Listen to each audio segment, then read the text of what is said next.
Just sitting outdoors on any given day in the Pacific Northwest, one can feel the unique pulse of the region. When I arrived here to research my new book, I half expected a coffee-wielding lumberjack, an old-growth log slung over his shoulder to thrust a barbecue spotted owl leg in my face the minute I stepped off the jetway. Only once the tender flesh of that endangered fowl crossed my lips to be assaulted by protest sign-carrying Greenpeace volunteers screaming, "Save the salmon." Before my time here in the Northwest, I envisioned the region divided into two polarized groups. Only two audiences to offend when I tell the world about them. My job would be easy. But then I did what I opened this paragraph with. I sat in one place, and I noticed the variety of weather, people, and taste. These people were as different from each other as they were from the rest of the country. How was I going to write for these people? I needed a source. I racked my brain, and I was at a loss. Being despondent at my lack of creativity, I flopped into my lazy boy and turned on the idiot box.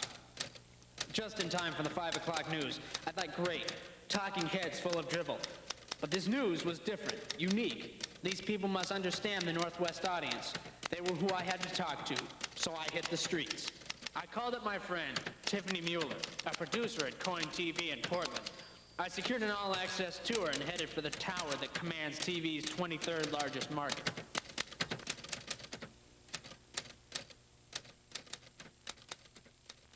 First things first, how is Northwest news gathering different? How do you inform this fickle audience? The people here are different, I think, than in other places of the country. And I think that they care about weather a lot. They care about their homes and their gardens and like fixing up their houses. It's kind of funny. It doesn't seem like news, but those stories seem to be of interest to people here. Well, for example, LA news would be a little different than here. They seem to be more into, high-speed chases and, the hard, exciting wham, bam, bam news. And I think that their community is really important in the Northwest.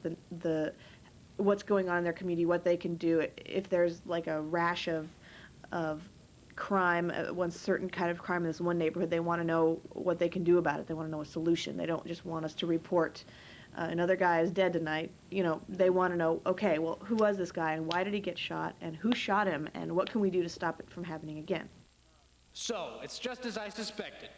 Environment is big, but who'd have known the people who live near the only rainforest in the U.S. would like yard work and home improvement? But how does KOIN make itself stand out among the gaggle of TV news to these environmentalist handymen? Each station, whether it's 2 or 8 or 12, strives to have a point of difference. We tend to do it with what we call our franchises, like Handy Randy, Nurse Chris, and it's those things that you want to have as your point of difference to show that you're a little different than the other station. The news director and the executive producer decide what shows those packages will go in, where they're going to attract the most viewers.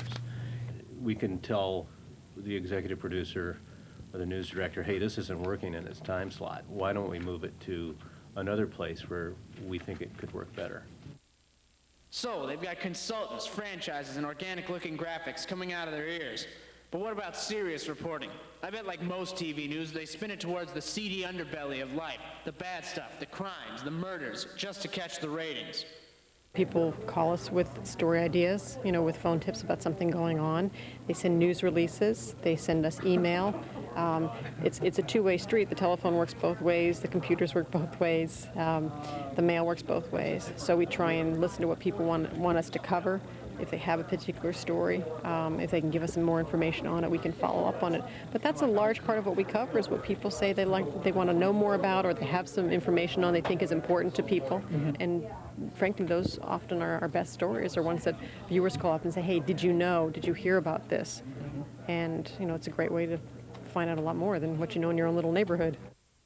The really tricky part is to present the news still in a responsible way and not sensationalize, and to know what real news is as much as you can and still make it visually interesting. Yesterday and today, I felt that we had a big, long segment, and our first segment was nothing but news that almost made me nauseous. It was crime after crime after crime, and in one story we went into great detail, too much detail, on what happened to this young child who was so tragically killed. If I were the producer, I wouldn't stack a show with nothing but crime, because everything that I hear as you know, a member in the community is, Shirley, do you guys have to cover so much crime? Well, yes, we have to cover crime, but maybe we don't have to stack a show with nothing but crime. Give people a relief and change that. Look for a lead within the story. Maybe not, you know, don't start every crime story with so-and-so was killed, so-and-so was killed, tragedy, tragedy. Maybe find a solution in that story. The guy was caught, a community is coming together. Lead with that. Give people a break. Obviously, there are things that just scream for attention that you have to cover. But there are also things that you uncover that people don't know anything about, and you know, with your journalism background, you're hoping that that's something that they're going to want to hear about, but there are also things that people need to hear about. The media here turned out to be very interesting. I think I found the topic for my new book. It's no longer just a character exploration of the Northwest.